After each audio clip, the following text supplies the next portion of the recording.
This is a 22 News Update. Good morning. It's 7:27, 52 degrees outside. I'm Rich Teddemer. Tolls are back along the first 6 interchanges on the western end of the Mass Pike.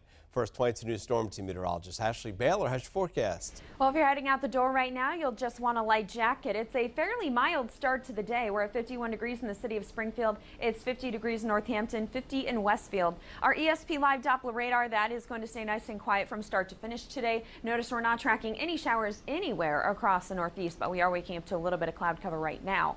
It's 53 outside of our 22 News Broadcast Center in Chicopee. Overall, expect a mix of sunny clouds out there today with temperatures gradually warming into the upper 60s, so it will be slightly above average this afternoon. Mainly clear tonight, 42 to 46. Tomorrow, just a few scattered clouds with highs around 66. As of 12:01 this morning, the Turnpike tolls are back in Western Mass, so if you plan on traveling on the Mass Pike between exits 1 and 6, get ready to pay. The tolls are the same as they were back in 1996 when they were eliminated by former Governor William Weld. The cost for cars getting on at exit 6 and getting off at exit 1 is $1.75.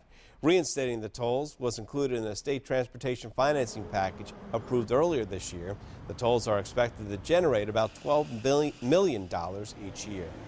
Retailers will get a jump on holiday sales and hiring to make the most of an uncertain season. The National Retail Federation says that the holiday season can account for 20 to 40% of annual sales for retailers. The government shutdown and even the calendar can make a big impact on just how much they make. We'll explain what this could mean for your holiday shopping plans on 22 News at noon. And don't forget, we have your latest news and weather updates online at WWLP.com.